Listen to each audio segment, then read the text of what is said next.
ਵਾਹਿਗੁਰੂ ਜੀ ਕਾ ਖਾਲਸਾ ਵਾਹਿਗੁਰੂ ਜੀ ਕੀ ਫਤਿਹ। ਤੁਸੀਂ ਵੇਖ ਰਹੇ ਹੋ ਕਥਾ ਗੁਰਬਾਣੀ ਵਿਚਾਰ।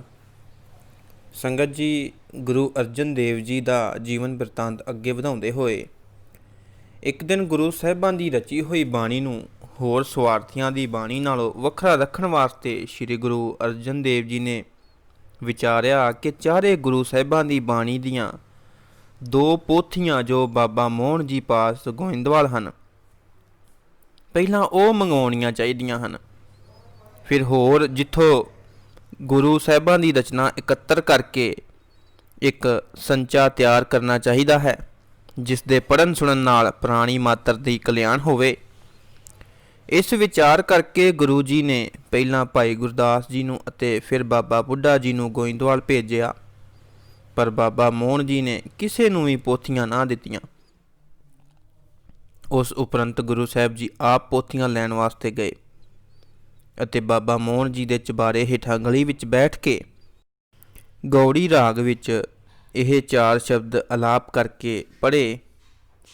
ਗੌੜੀ ਮਹੱਲਾ ਪੰਜਵਾਂ। ਮੋਹਨ ਤੇਰੇ ਉੱਚੇ ਮੰਦਰ ਮਹਿਲ ਅਪਾਰਾ, ਮੋਹਨ ਤੇਰੇ ਸੋਹਣ ਦਵਾਰ ਜਿਉ ਸੰਤ ਧਰਮਸ਼ਾਲਾ। ਮੋਹਨ ਤੇਰੇ ਬਚਨ ਅਨੂਪ ਚਾਲ ਨਿਰਾਲੀ, ਮੋਹਨ ਤੂੰ ਮਾਣੈ ਏਕ ਜੀ ਅਵਰ ਸਬਰਾਲੀ। ਮੋਹਨ ਤੁਝ ਸਤ ਸੰਗਤ ਧਿਆਵੈ ਦਰਸ ਧਿਆਨਾ, ਮੋਹਨ ਜਮ ਨੇੜੇ ਨ ਆਵੈ ਤੁਧ ਜਪਹਿ ਨਿਧਾਨਾ। ਮੋਹਨ ਤੂੰ ਸਫਲ ਫਲਿਆ ਸਨ ਪਰਵਾਰੈ, ਮੋਹਨ ਪੁੱਤਰ ਮੀਤ ਭਾਈ ਕੁਟੰਬ ਸਭ ਤਾਰੈ। ਬਿਨਵੰਤ ਨਾਨਕ ਟੇਕ ਰਾਖੀ ਜਿਤ ਲਗ ਤਰਿਆ ਸੰਸਾਰੈ। ਇਹਨਾਂ ਦੀ ਮਿੱਠੀ ਧੁਨੀ ਸ਼ਰਧਾ ਤੇ ਪ੍ਰੇਮ ਨਾਲ ਭਿੱਜੀ ਹੋਈ ਬਾਣੀ ਸੁਣ ਕੇ ਬਾਬਾ ਜੀ ਨੇ ਪ੍ਰਸੰਨ ਹੋ ਕੇ ਪੋਥੀਆਂ ਦੇ ਦਿੱਤੀਆਂ। ਇਸ ਤਰ੍ਹਾਂ ਨਿਮਰਤਾ ਨਾਲ ਪੋਥੀਆਂ ਲੈ ਕੇ ਗੁਰੂ ਜੀ ਇੱਕ ਪਾਲਕੀ ਵਿੱਚ ਰੱਖ ਕੇ ਉਸ ਨੂੰ ਸਿੱਖਾਂ ਦੇ ਮੋਢਿਆਂ 'ਤੇ ਚੁੱਕ ਲਿਆ ਅਤੇ ਸੰਖਾਂ ਤੇ ਨਰ ਸਿੰਘਿਆਂ ਦੀਆਂ ਧੁਨੀਆਂ ਨਾਲ ਜੈ ਜੈਕਾਰ ਦੇ ਬੋਲ ਕਰਦੇ ਹੋਏ ਅੰਮ੍ਰਿਤਸਰ ਨੂੰ ਚੱਲ ਪਏ। ਪਾਲਕੀ ਦੇ ਪਿੱਛੇ ਗੁਰੂ ਜੀ ਆਪ ਚੌਰ ਕਰਦੇ ਹੋਏ ਨੰਗੇ ਪੈਰੀਂ ਆਏ। ਇਸ ਤਰ੍ਹਾਂ ਹੌਲੀ ਹੌਲੀ ਚੱਲ ਕੇ ਖਡੂਰ ਸਾਹਿਬ ਦੇ ਰਸਤੇ ਗੁਰੂ ਅੰਗਦ ਸਾਹਿਬ ਦੇ ਦਿਹੋਰੇ ਦੇ ਦਰਸ਼ਨ ਅੰਮ੍ਰਿਤਸਰ ਪਹੁੰਚ ਗਏ। ਅੰਮ੍ਰਿਤਸਰ ਪਹੁੰਚ ਕੇ ਗੁਰੂ ਜੀ ਨੇ ਪੋਥੀਆਂ ਵਾਲੀ ਪਾਲਕੀ ਨੂੰ ਦੁੱਖ ਭੰਜਨੀ ਬੇਰੀ ਦੇ 68 ਤੀਰਥ ਦੇ ਅਸਥਾਨ ਬਿਰਾਜਮਾਨ ਕਰਕੇ ਕੀਰਤਨ ਆਰੰਭ ਕਰ ਦਿੱਤਾ। ਦੂਸਰੇ ਦਿਨ ਭਾਈ ਗੁਰਦਾਸ ਆਦਿ ਸਿਆਣੇ ਸਿੱਖਾਂ ਦੀ ਸਲਾਹ ਨਾਲ ਸ਼ਹਿਰ ਤੋਂ ਬਾਹਰ ਇਕਾਂਤ ਥਾਂ ਵੇਖ ਕੇ ਉੱਥੇ ਤੰਬੂ ਕਨਾਤਾਂ ਲਗਵਾ ਦਿੱਤੀਆਂ ਅਤੇ ਪਾਲਕੀ ਵਿੱਚ ਰੱਖ ਕੇ ਪੋਥੀਆਂ ਨੂੰ ਉੱਥੇ ਹੀ ਲੈ ਗਏ। ਇਹ ਪਵਿੱਤਰ ਅਸਥਾਨ ਰਾਮਸਰ ਦੇ ਨਾਮ ਨਾਲ ਪ੍ਰਸਿੱਧ ਹੈ। ਉਸ ਸਮੇਂ ਇੱਥੇ ਕੁਝ ਬ੍ਰਿਛਾਂ ਦੇ ਝੁੰਡ ਵਿੱਚ ਇੱਕ ਨਿੱਕੀ ਜਿਹੀ ਮੀਂਹ ਦੇ ਪਾਣੀ ਦੀ ਛੱਪੜੀ ਸੀ। ਤੰਬੂ ਵਿੱਚ ਭਾਈ ਗੁਰਦਾਸ ਜੀ ਨਾਲ ਬੈਠ ਕੇ ਗੁਰੂ ਜੀ ਨੇ ਪਹਿਲਾਂ ਇਹਨਾਂ ਪੋਥੀਆਂ ਦੀ ਬਾਣੀ ਨੂੰ ਪੜ੍ਹਿਆ ਅਤੇ ਫਿਰ ਹੋਰ ਸਿੱਖਾਂ ਪਾਸ ਜਿਹੜੀ ਲਿਖੀ ਹੋਈ ਜਾਂ ਜ਼ਬਾਨੀ ਪ੍ਰਾਪਤ ਹੋਈ ਉਸ ਨੂੰ ਵਿਚਾਰਿਆ ਅਤੇ ਸੋਧਿਆ। ਇਸ ਤਰ੍ਹਾਂ ਸਾਰੀ ਇਕੱਤਰ ਹੋਈ ਬਾਣੀ ਨੂੰ ਗੁਰੂ ਜੀ ਨੇ ਤਰਤੀਬਵਾਰ ਕਰਕੇ ਰਾਗਾਂ ਮਹੱਲਿਆਂ ਆਦਿ ਸ਼ਬਦਾਂ ਵਿੱਚ ਲਿਖਵਾਇਆ। ਹਰ ਇੱਕ ਸ਼ਬਦ ਬਾਣੀ ਦੇ ਅੰਤ ਉੱਤੇ ਨਾਨਕ ਨਾਮ ਦੀ ਛਾਪ ਲਾਈ।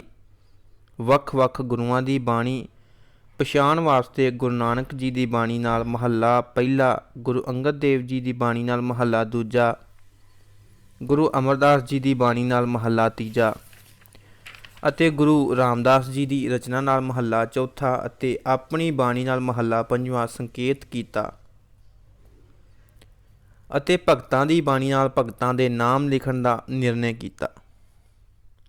ਇਸ ਤਰ੍ਹਾਂ ਸਾਰੀ ਬਾਣੀ ਲਿਖ ਕੇ ਪਿੱਛੋਂ ਮੁੰਦਾਵਣੀ ਲਿਖ ਕੇ ਭੋਗ ਦੀ ਮੋਹਰ ਲਾ ਦਿੱਤੀ।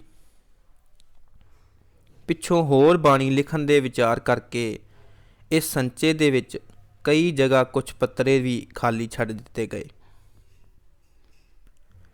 ਸਾਰੀ ਬਾਣੀ ਨੂੰ ਲਿਖ ਕੇ ਗੁਰੂ ਜੀ ਨੇ ਭਾਈ ਬੰਨੋ ਨੂੰ ਲਾਹੌਰ ਵਿੱਚ ਪੋਥੀ ਸਾਹਿਬ ਦੀ ਜਿਲਦ ਬਣਾਉਣ ਵਾਸਤੇ ਭੇਜਿਆ ਗਿਆ।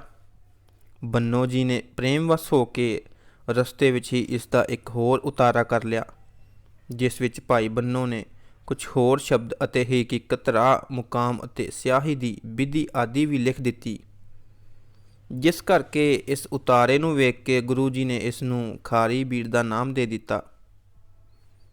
ਉਸ ਉਪਰੰਤ ਇਸ ਪੋਥੀ ਸਾਹਿਬ ਨੂੰ ਭਾਦਰੋਂ ਸੁਦੀ ਏਕਮ ਸੰਮਤ 1661 ਬਿਕਰਮੀ ਨੂੰ ਬੜੇ ਸਤਿਕਾਰ ਤੇ ਧੂਮ-ਧਾਮ ਨਾਲ ਸ੍ਰੀ ਅੰਮ੍ਰਿਤਸਰ ਸਾਹਿਬ ਸਥਾਪਨ ਕਰਕੇ ਭਾਈ ਬੁੱਢਾ ਜੀ ਨੂੰ ਇਸ ਦੀ ਤਾਂਬਿਆਂ 'ਚ ਗ੍ਰੰਥੀ ਨਿਯਤ ਕੀਤਾ।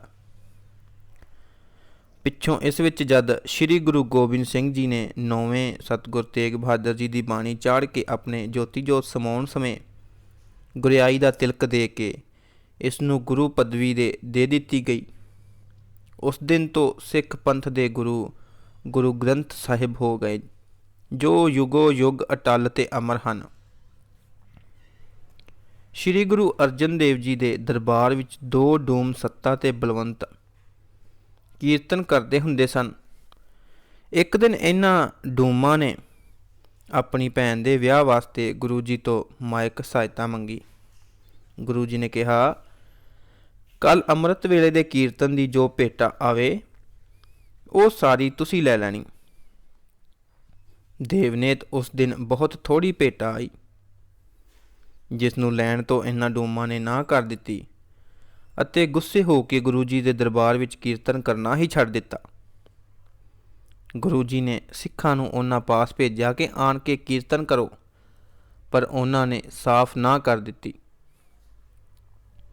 ਤਦ ਗੁਰੂ ਜੀ ਨੇ ਕਿਹਾ ਕਿ ਇਹ ਹੰਕਾਰੇ ਗਏ ਹਨ, ਇਹਨਾਂ ਨੂੰ ਸਾਡਾ ਕੋਈ ਸਿੱਖ ਮੂੰਹ ਨਾ ਲਾਵੇ, ਅਤੇ ਜਿਹੜਾ ਇਹਨਾਂ ਦੀ ਸਿਫਾਰਿਸ਼ ਕਰੇਗਾ ਉਸ ਦਾ ਮੂੰਹ ਕਾਲਾ ਕਰਕੇ ਅਤੇ ਖੋਤੇ ਉੱਤੇ ਚੜ੍ਹਾ ਕੇ ਨਸ਼ਰ ਕੀਤਾ ਜਾਏਗਾ।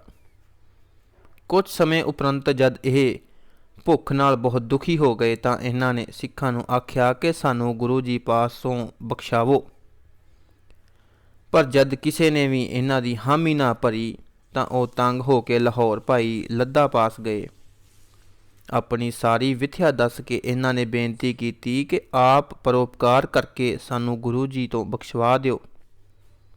ਉਹਨਾਂ ਉੱਤੇ ਤਰਸ ਕਰਕੇ ਭਾਈ ਲੱਦਾ ਜੀ ਨੇ ਗੁਰੂ ਜੀ ਦੇ ਹੁਕਮ ਦੀ ਪਾਲਣਾ ਕਰਨ ਵਾਸਤੇ ਆਪਣਾ ਮੂੰਹ ਕਾਲਾ ਕਰ ਲਿਆ ਅਤੇ ਖੋਤੇ ਉੱਤੇ ਚੜ੍ਹ ਕੇ ਉਹਨਾਂ ਦੇ ਨਾਲ ਗੁਰੂ ਜੀ ਪਾਸ ਆ ਗਏ।